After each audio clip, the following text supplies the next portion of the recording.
Hello everyone. सो जो आज का हमारा टॉपिक है डिस्कशन का वो है हमारा सेकेंडरी ग्रोथ।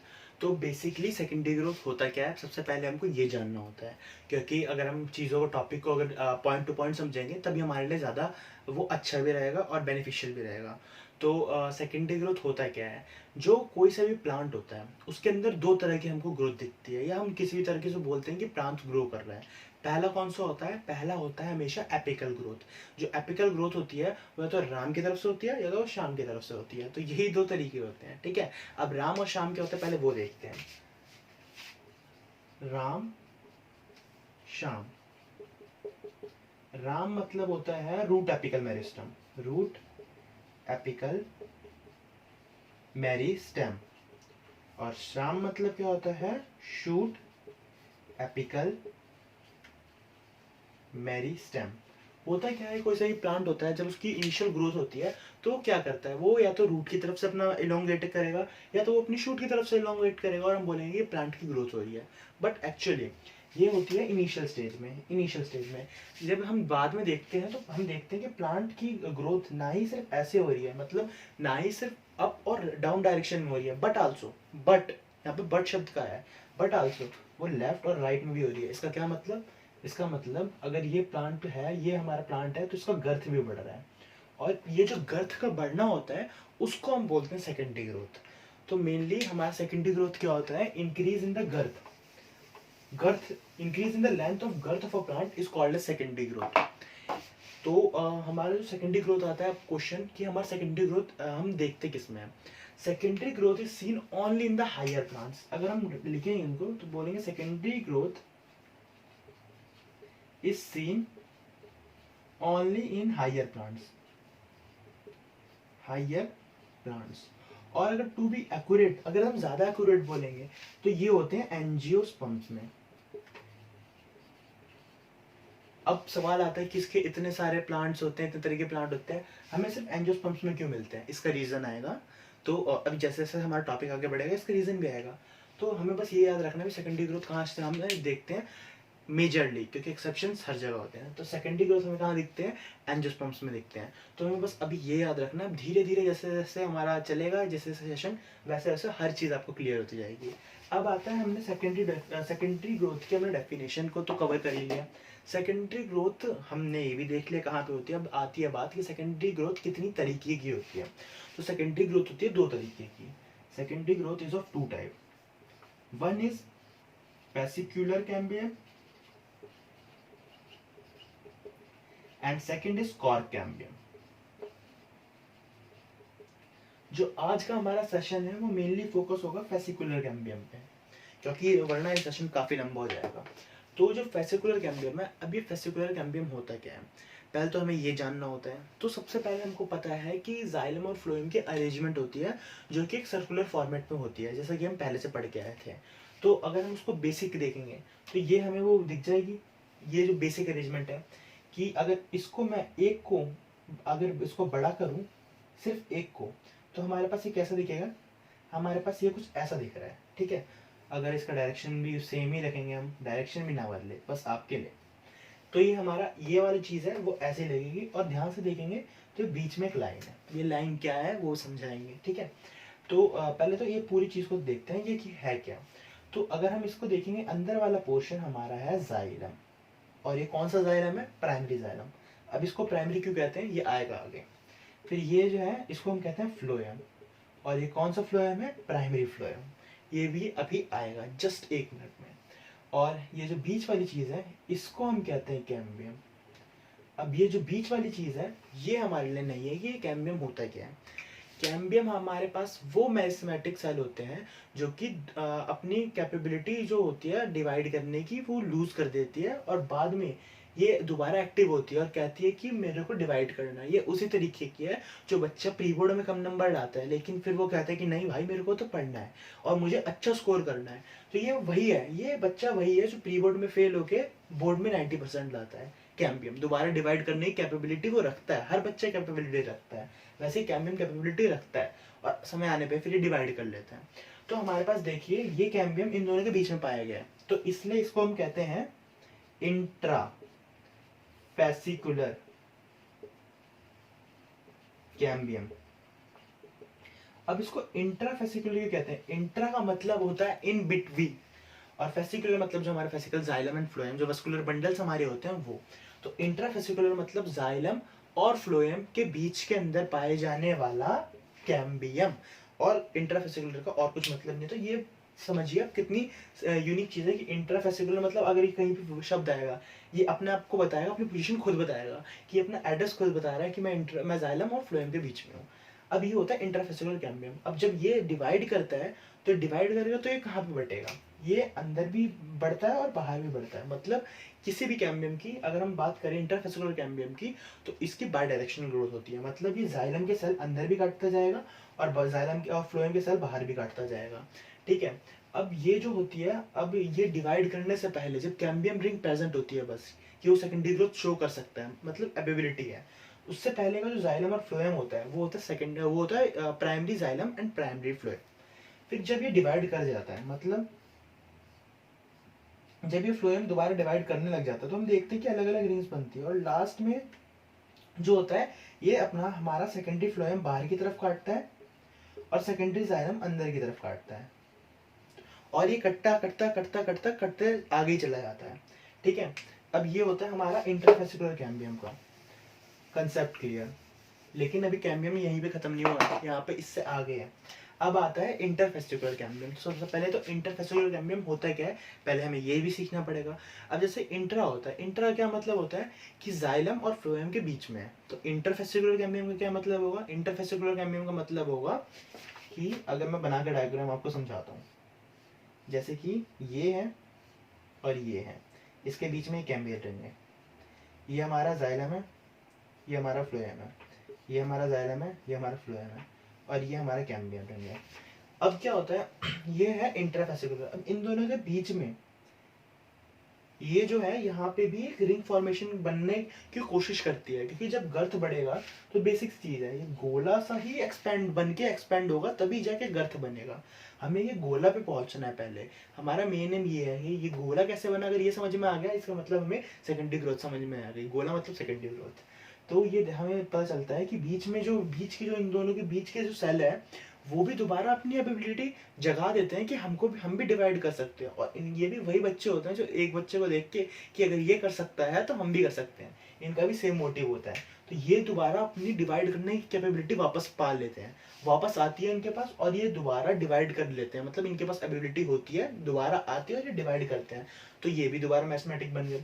उसके बाद जो ये वाले सेल्स होते हैं, ये वाला यहाँ पे जो कैम्बियल रिंग का फॉर्मेशन होता है, तो हम इसको कहते हैं इंटर फेसिकुलर कैम्बियम। अब यहाँ पे इसको इंटरफेसिकुलर कैम्बियम क्यों कहते हैं, जो इंटरफेसिकुलर कैम्बियम है यहाँ पे, क्योंकि दो वस्कुलर बंडल के, मतलब जाइलम फ्लोएम को एक वस्कुलर बंडल कहते हैं, दो वस्कुलर बंडल के बीच में है, और जब बीच में होता है तो उसको कहते हैं इंटर। अगर इसको डेफिनेशन से बोलेंगे तो बोलेंगे the cambial ring which is the cambium which is present between two xylem। यहाँ पे ध्यान से देखिए, टू जाइलम, अगर क्वेश्चन आया नीट में तो कितने प्यार से वो शब्द से खेलेगा। The cambium that is present between two xylem is called as interfascicular cambium, and the xylem which is present between xylem and phloem, तो उसका क्या मतलब होगा, इंट्राफेसिकुलर कैम्बियम। अब बस शब्द को बदलने से इसका पूरा मतलब बदल गया। अब हमारे पास जैसे ये रिंग होती है, तो ये रिंग जैसे बनते बनते जैसे एक का बना है, ठीक है, वैसे ही अलग अलग दूसरे का भी बनेगा, तीसरे का भी बनेगा, चौथे का भी बनेगा, ये रिंग बनती जाएगी। तो अगर हम इसको ध्यान से हटाएंगे और इसको जो हमने लेबलिंग करी है पीछे से, इसको भी हटा देंगे, तो हमें दिखेगी कि एक रिंग बन रही है। और यही हमारा जो रिंग होता है, ये बनता है गोला, और यही गोला होता है सेकेंडरी ग्रोथ करता है। ये होता है हमारा वस्कुलर कैम्बियम का रीजन। ठीक है। अब हमारे जो आता है सेकंड चीज की, ये जो है, ये हमारा जो मिडल पोर्शन होता है, ये मिडल पोर्शन क्या होता है, ये जो मिडल पोर्शन होता है इसको हम कहते हैं पिथ। पिथ जो होता है हमारा होता है मिडल पोर्शन। ठीक है। अब हमारा क्वेश्चन आता है कि कैम्बियम कटिंग कैसे करता है, मतलब सेकेंडरी जाइलम की पोजीशन क्या होगी, सेकेंडरी फ्लोएम की पोजीशन क्या होगी। तो जो सेकेंडरी जैसे जहाँ पे जाइलम होता है, ये कैम्बियम रिंग डिवाइड करता रहता है, जहाँ पे जाइलम होता है वहीं पे जाइलम आएगा, लेकिन वहां पे आएगा सेकेंडरी जाइलम। तो सेकेंडरी जाइलम आएगा अंदर की तरफ और सेकेंडरी फ्लोएम आएगा बाहर की तरफ। और ये डिवीजन चलती रहती है। और इवेंचुअली यहाँ पे एक क्वेश्चन और नीट का मैं आपको बता देता हूँ कि क्वेश्चन पूछते हैं कि सेकेंडरी जाइलम ज्यादा प्रोड्यूस होता है या फिर सेकेंडरी फ्लोएम। तो क्वेश्चन आता है कि सेकेंडरी जाइलम ज्यादा प्रोड्यूस होता है, नीट का क्वेश्चन। क्यों? क्योंकि सेकेंडरी जाइलम की जो कैम्बियम रिंग होती है जाइलम की तरफ ज्यादा कटिंग करती है, और ज्यादा कटिंग करने के कारण ही उसकी ग्रोथ उस जाइलम की तरफ ज्यादा होती है। इसके कारण सेकेंडरी जाइलम ज्यादा ही ग्रो कर जाता है और ज्यादा नंबर में पाया जाता है, और सेकेंडरी फ्लोएम होता है कम नंबर में पाया जाने वाला।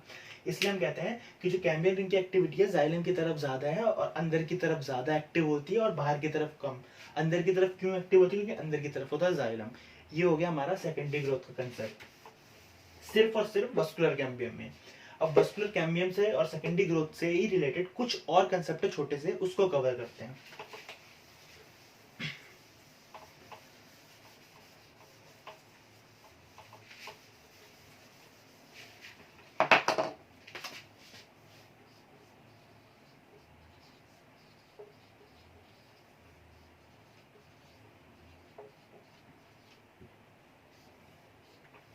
आता है अर्ली वुड और लेट वुड।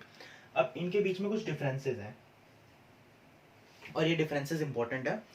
इसको याद करने की मैं एक ट्रिक भी बताऊंगा लास्ट में, लेकिन वो होगी लास्ट में। उससे पहले आपको कंसेप्ट समझना है, ठीक है? अर्ली वुड क्या होती है? सबसे पहले तो अर्ली वुड और लेट वुड का कंसेप्ट क्या है तो हमें कंसेप्ट जानना पड़ेगा। अब होता क्या है, कोई सा भी जो वुड होता है इनमें में डिफरेंस किस तरीके से आएगा। वुड के अंदर हम बोलते हैं कि ये वुड की क्वालिटी अच्छी है, ये वुड की क्वालिटी खराब है। क्वालिटी मेंटेन होती कैसे है?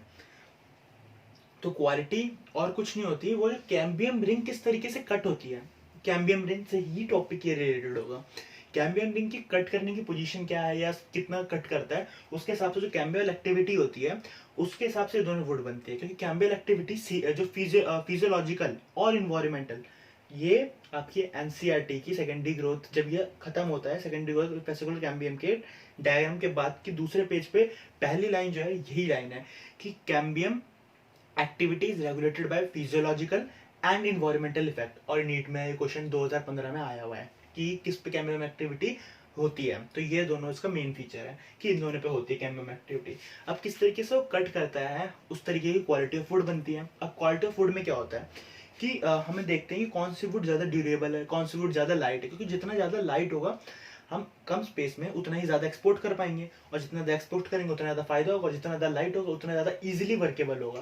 क्योंकि कोई से भी अब सामान को अब अगर 1 किलो का हथौड़ा है और 100 किलो का हथौड़ा है, तो आप हथौड़े का काम होता है ठोकना, तो 1 किलो का हथौड़े से आराम से ठोक लोगे। अब 100 किलो का हथौड़ा उठाओगे तो दिक्कत तो होगी। वैसे ही लकड़ी है, हल्की लकड़ी से काम करना आसान होगा, अच्छा काम होगा, प्लाईवुड का काम हो जाएगा। और भारी लकड़ी से उसकी पहले कटाई होगी, शाइनिंग होगी, तो काम मुश्किल हो जाएगा। इसलिए एक होता है इजी वर्केबल, एक होता है हार्ड वर्केबल। हमें उसका भी आएगा, लेकिन हमें जो मेजर कंसेप्ट है हमें कंसेप्ट को पकड़ के चलना, बाकी सारी चीजें हमारे पास अपने आप आएगी। तो जो अर्ली वुड होती है इसको हम कहते हैं स्प्रिंग वुड। स्प्रिंग वुड क्यों कहते हैं? क्योंकि स्प्रिंग के जो मौसम होता है उसमें कैम्बियम एक्टिविटी मस्त काम करती है, और उसी काम करने की रफ्तार में जो रफ्तार होती है ये कब आती है? ये स्प्रिंग के सीजन में आता है, इसलिए इसको कहते हैं हम स्प्रिंग वुड। और ये जो होती है लेट वुड, इसको हम कहते हैं ऑटम वुड। Autumn would. और इसको हम ऑटम वुड क्यों कहते हैं? क्योंकि ये ऑटम के सीजन में आता है, और ये ऑटम का जो सीजन होता है इसीलिए हम इसको लेट वुड भी कहते हैं। क्योंकि ये बस स्प्रिंग के बाद ही ऑटम आता है, ये अर्ली आ जाता है वो लेट आ जाता है। दूसरा हम देखते हैं कि इसका डेंसिटी लो होती है, इसकी डेंसिटी ज्यादा होती है। रीजन, जो हमारे पास वेसल्स होते हैं,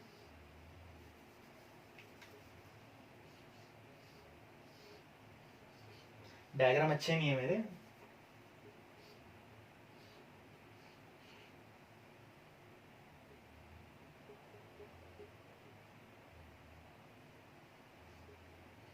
जो वेसल्स होता है इसका वेसल क्या होता है? ज्यादा वाइड होता है। जितना ज्यादा वाइड होगा उतना ज्यादा पोरस वुड होगा, तो ये पोरस, मोर पोरस। जितना ज्यादा पोरस होगा उतना ज्यादा लाइट होगा, उतना ज्यादा वाटर अच्छे से ट्रांसपोर्ट होगा, और उतना अच्छा वुड हमारे पास अच्छा होगा। लेकिन यही लो डेंसिटी होगा और इसका वेसल कम होगा, डेंसिटी मोर होगी। डेंसिटी मोर मतलब इसका वेट ज्यादा होगा। वेट ज्यादा कब होगा? जब हॉलो मटेरियल अंदर कम होगा, और हमको पता है वेसल हॉलो होता है। इसके कारण इसकी डेंसिटी लो होती है और इसके कारण इसकी डेंसिटी मोर होती है। क्यों? क्योंकि इसका वैसल होगा, लेकिन इसका वैसल पतली जगह में होगा, और पतली जगह में होने के कारण ये उतना ज्यादा पोरस हो नहीं पाएगा। ठीक है, इसलिए इसकी ये जो लेस पोरस में आ जाएगा। अब मैंने आपको ये भी प्रॉमिस किया था कि मैं इसकी ट्रिक बताऊंगा, तो इसकी और कोई ट्रिक नहीं, इसकी एक ट्रिक है, SEWL, सीवल। सीवल का क्या मतलब है? सीवल मतलब स्प्रिंग, अर्ली, लाइट, और डब्ल्यू का मतलब हम सब है राइट। सिंपल, सीवल, स्प्रिंग, अर्ली, और ये वर्ड होती है लाइट, और डब्ल्यू का मतलब हम सब है राइट। और इसका जो भी अपोजिट है, स्प्रिंग है तो ये ऑटम होगा, ये हमारा अर्ली है तो ये लेट होगा, ये हमारा लाइट है तो ये हैवी होगा। तो डब्ल्यू से अगर राइट भी नहीं करना तो ये बोल लो इजी वर्केबल, ये नहीं होता इजी वर्केबल, तो हमारा ये होता है डिफरेंट टाइप्स ऑफ वर्ड्स। ये भी इंपॉर्टेंट टॉपिक है क्योंकि सीधा उठा लेते हैं। और जो ये हमारा था ना कि ये डेंसिटीज की ज्यादा क्यों होती है, डेंसिटीज की कम क्यों होती है, ये अक्सर बच्चे रट लेते हैं, लेकिन आज हमने कंसेप्ट भी सीख लिया। क्यों? क्योंकि वेसल्स का खेल होता है, सब वेसल्स ही एक जो पतले होते हैं और मोटे होते हैं उसके हिसाब से डिपेंड आता है। अब हमारा आता है एक और टॉपिक से रिलेटेड, एक होता है हर्टवुड और एक होता है हमारे पास सैपवुड। हर्टवुड और सैपवुड। तो अब हर्टवुड क्या होता है, इसको समझाने के लिए ना मैं आपको एक एग्जांपल समझाऊंगा, और वो एग्जांपल आप अच्छे से रिलेट भी करेंगे। अब एक फैमिली का एग्जांपल ही मैं देता हूँ कि अगर कोई सा भी फैमिली है तो उसमें जो हमारे जो एल्डर होते हैं वो हमारी देखभाल करते हैं, और जितनी भी चीज़ें, जितनी भी मतलब डिफेंस करने की चीज़ होती है वो हमारे तक आने नहीं देते, वो खुद ही डिफेंस करते हैं उसका। और दूसरी तरफ हम देखते हैं कि जो मतलब जिनकी एज कम होती है, ये बोलेंगे 25 से 20 से 30 के बीच में, वो एक डिफेंसिव मोड एक्टिवेट कर लेते हैं। तो और यही अगर हम इसको करेंगे कि जो ज़्यादा टेंसाइल स्ट्रेंथ होती है, या जिन्होंने अपनी लाइफ में ज़्यादा देखा होता है, वो उनकी एज हमेशा ज़्यादा होती है, और जिन्होंने नहीं देखा होता उनकी एज हमेशा कम होती है। तो यही चीज़ है, सिंपल कंसेप्ट हर्टवुड और सैपवुड में। सीधा फैमिली की कहानी है, अपने पापा को देखो और खुद को देखो, और कुछ नहीं करना। हर्टवुड को हम क्यों कहते हैं हर्टवुड? क्योंकि ये सेंटर मोस्ट रीजन में होता है, सेंटर मोस्ट रीजन में होता है वुड के, सेंटर मोस्ट रीजन में। और जैसे कि हम बोलते हैं कि सारे इमोशंस हमारे बड़े अपने अंदर रखते हैं, वैसे ही ये टैनिन्स, रेजिन्स, एसेंशियल ऑयल्स, ये सारे इमोशंस किसके हैं? ये सारे इमोशंस है प्लांट्स के। ये वो अपने अंदर रखता है, और ये इन सब के कारण ना ये इतना स्ट्रांग हो जाता है कि ये सपोर्ट प्रोवाइड करता है। तो ये क्या प्रोवाइड करता है? सपोर्ट। और सपोर्ट ही ड्यूरेबिलिटी होती है किसी की भी। ठीक है, हम क्या कर रहे हैं, एनसीईआरटी के वर्ड ला रहे हैं, लेकिन अपने स्टोरी के ला रहे हैं, स्टोरी से रिलेट करके ला रहे हैं। इससे फायदा क्या होगा, आप ये इसको जोड़ो इमोशन से, जो इमोशन हमारे बड़े लोग हमको नहीं दिखाते हैं, जो ड्यूरेबिलिटी से, जो ड्यूरेबिलिटी जो हमें वो टेंसाइल स्ट्रेंथ प्रोवाइड करते हैं, जो हमें स्ट्रेंथ प्रोवाइड करते हैं, ये काम होता है हमारे हर्टवुड का। और हमारा था सैपवुड। मैंने आपको क्या बोला, सैपवुड है जो शीला बच्चा, नया बच्चा, उसके अंदर हमें क्या, वो सेंटर में मिलेगा हमें अपना, मतलब इतना स्ट्रांग होगा नहीं होगा, तो ये सेंटर में नहीं होता पहली चीज। तो इसके अंदर टैनिन्स रेजिन्स होंगे, ये इतने इमोशंस ने एक्वायर किए होंगे नहीं किए होंगे।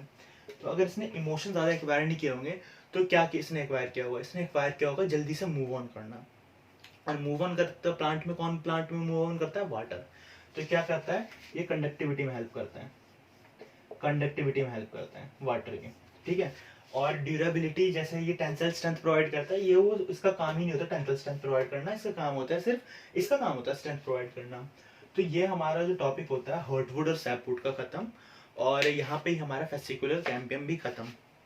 जो हमारा वस्कुलर कैम्बियम है, जो कोर कैम्बियम है, वो हम अगली क्लास में देखेंगे, वरना ये हमारी वीडियो थोड़ी ज़्यादा लंबी हो जाएगी। तो आज की क्लास में हमने सीधा देखा कि कैसे सेकेंडरी जाइलम बनता है, सेकेंडरी फ्लोएम बनता है, कैसे उसकी कटिंग होती है, जाइलम ज़्यादा बनता है, फ्लोएम कम बनता है, सेकेंडरी फ्लोएम।